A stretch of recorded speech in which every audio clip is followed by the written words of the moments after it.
This is Entrepreneurs Get Visible, the podcast for people who want more impact, influence, and income. I'm Anna Parker-Naples, and I'll be sharing with you proven methods from leading entrepreneurs that help you get visible as an authority in your field. Because anything's possible when you get visible.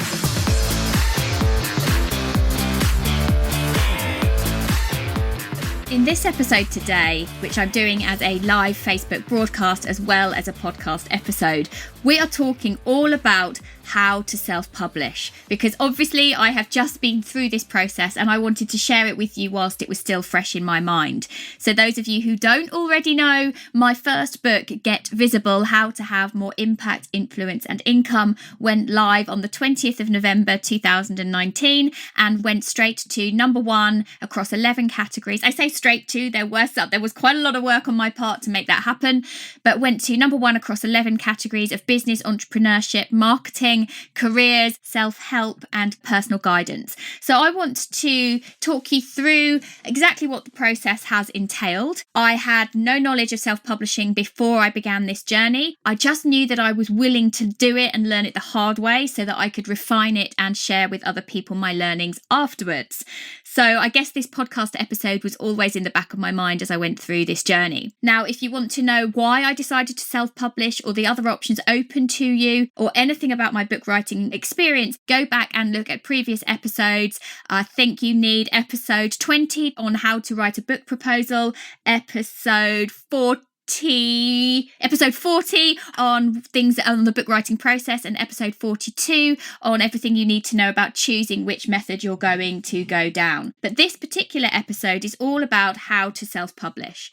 So the easiest way to do it right now is on Amazon. Amazon has its own platform, which used to be called CreateSpace and is now called KDP, Kindle Direct Publishing. And what you do through this platform is you create your ebook and you upload your ebook into this system, and then you are able to reach, first of all, Kindle and also all the other online platforms as well, although of course Kindle is the Amazon ebook publishing format anyway. So it's about getting the ebook out there first. And now KDP also, once you have that ebook up there, allow you to change that also into a paperback as well. And there's this amazing tool called Print on Demand, so that gone are the days where an author has to have thousands and thousands of boxes of their own books in their backyard or in their garage. Now, every single time you place an order, or your reader places an order on Amazon, and you are in the print on demand system, which you would be through KDP, then your book is literally printed for them. It is printed then. So there's no wastage. So this is a really efficient as a publishing tool. There's no wastage, but also for you as an author, as a published author, it means that you're not having to have loads and loads of expensive stock lying around that you're not going to potentially sell. Although, of course, we hope that you will.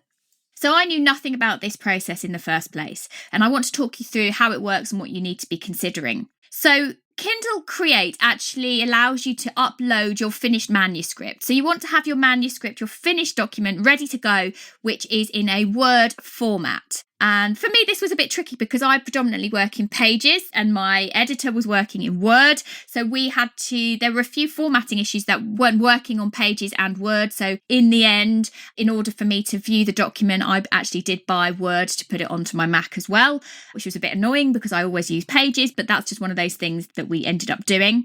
Because, of course, I had to approve the document before it went up into the KDP space.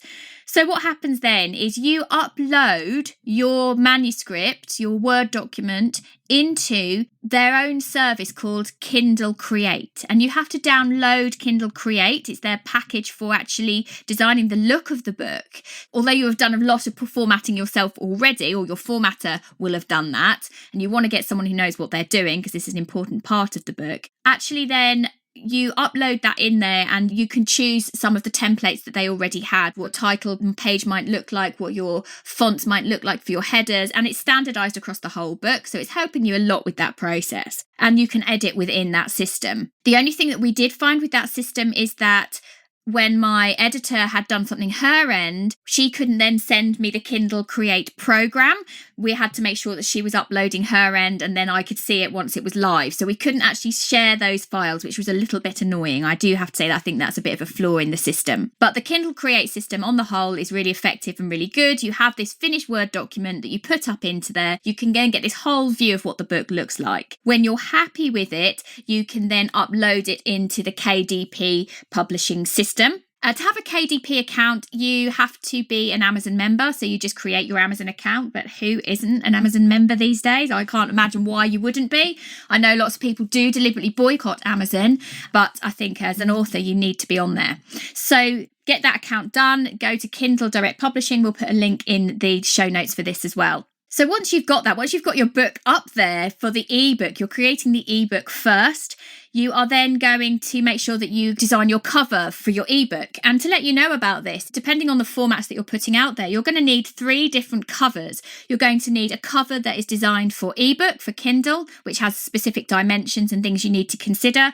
I would need a full book jacket for your paperback, which would include dimensions of the spine and also what's going on the back of the book, which would include also an ISBN code. So I will briefly mention ISBN codes later on in this episode as well and how you go about doing that.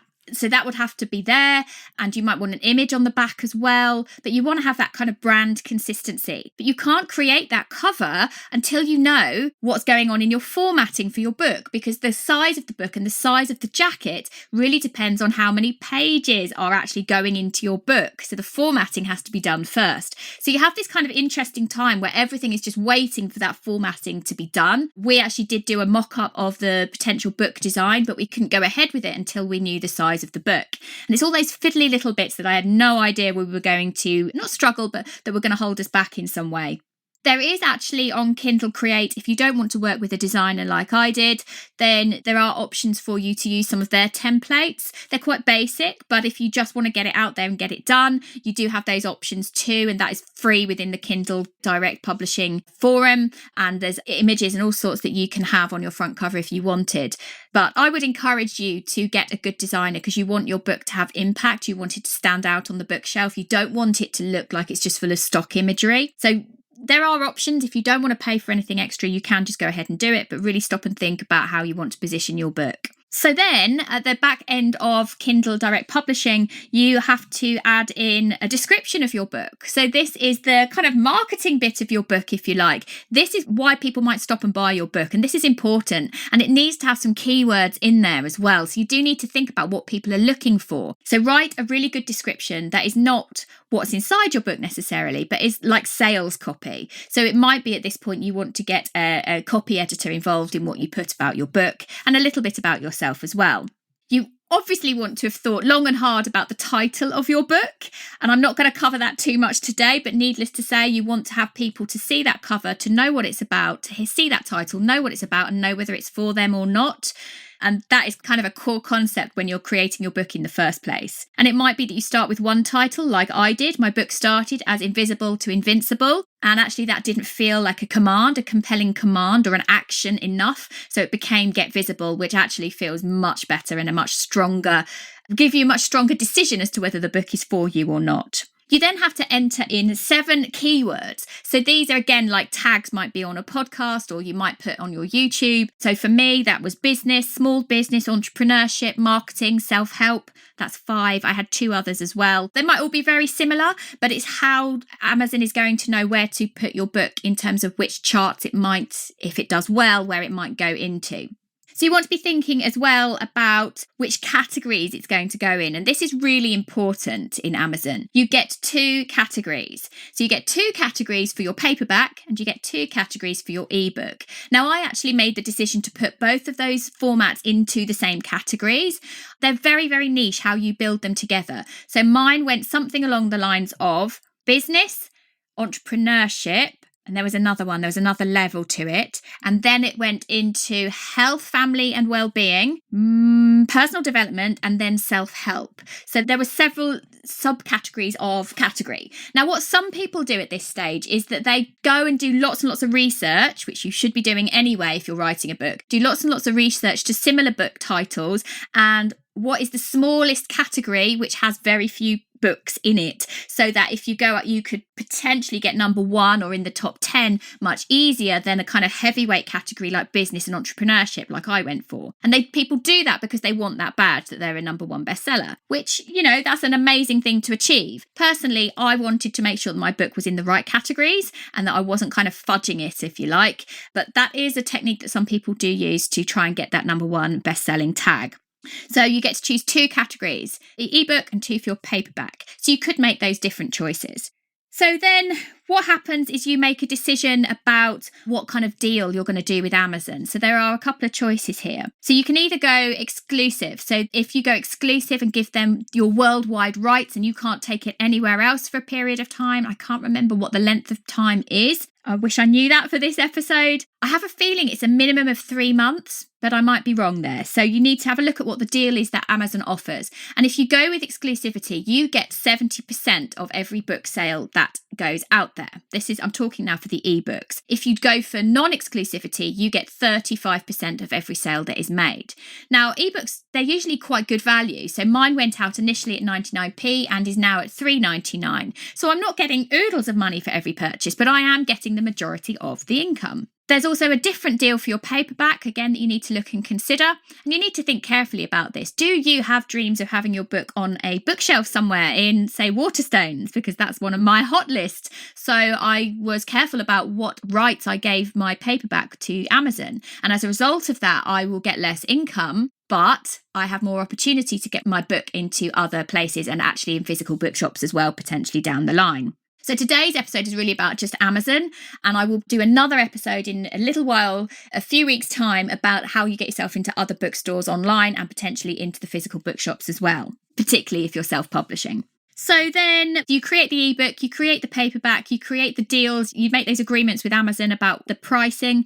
You are the one who sets the pricing and you can actually change that. It takes about 72 hours for you to make those changes. So you can constantly be putting new editions out. You could constantly be putting out a new book cover.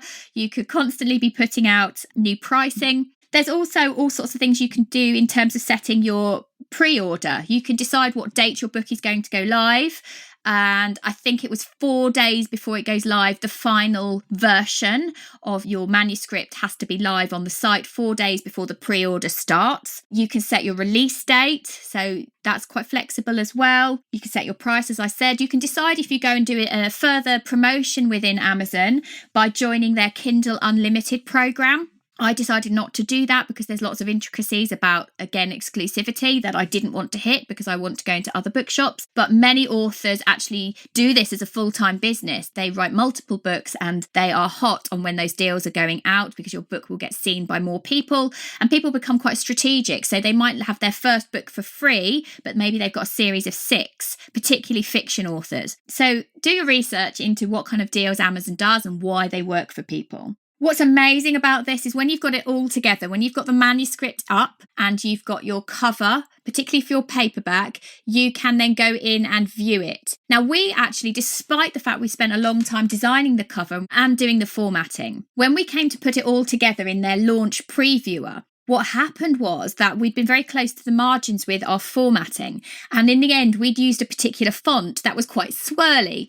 And the rest of the book was perfect, but we had 20 occasions throughout a 142-page book where the letter F was slightly swirlier at the top. And that tiny little bit was hitting the margin and going slightly over. So our book got rejected initially. So we then had to go back in, re-edit, reformat just those 20 places. It's so particular and so precise what they need you to do that we then had to go back and do that again. And then again, you launch the previewer. Once you've seen every single page, it flags up for you any issues it thinks that there are. It also flags up for you any minor spelling errors that you may have missed in the edit. I was really impressed with that.